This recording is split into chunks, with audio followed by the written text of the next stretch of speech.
If you get coronavirus, are you likely going to die from it? And if not, why aren't we hearing from people who have lived through coronavirus infection? Those two questions are questions you guys have sent me multiple times in the last week, and I realized I needed to break it down and explain it. I'm Dr. Jen Caudle. I'm a family physician doing videos on coronavirus every single day to answer your questions. First of all, guys, let me put your mind at ease. If you get coronavirus, you are not likely to die from complications of coronavirus, okay? In fact, 80% of people who get coronavirus only have mild to moderate symptoms at best. Most people by far not only live, but they live and they do very well. It's only a very small percentage of people that go on to have complications and actually die from the condition. So please understand that getting coronavirus does not mean you're necessarily going to die. Now, the people who are at highest risk from having these complications and doing worse, I keep saying over and over again, but I want to remind us, are those who are over 60 and in particular over the age of 80, and those who have underlying medical conditions, no matter what age they are.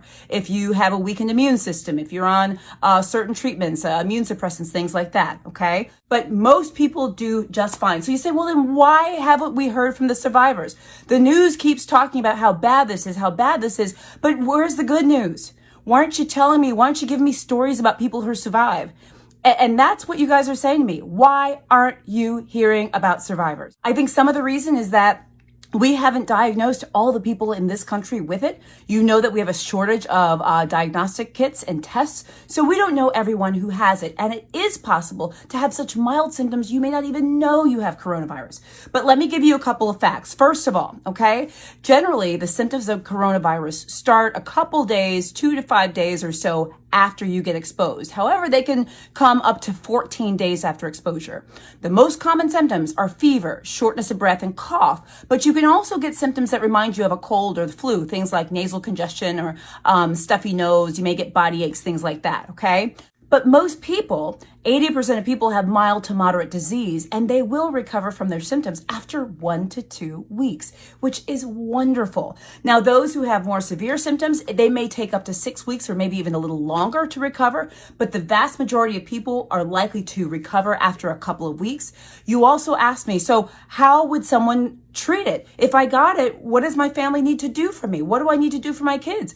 Well, it's supportive treatment, guys. That's acetaminophen, which is Tylenol, ibuprofen, which is Motrin, or products like that to help with fever and muscle aches. It's cough suppressants. It's nasal sprays to help with nasal congestion. It's what we call supportive care. Fluids, rest, take it easy, okay?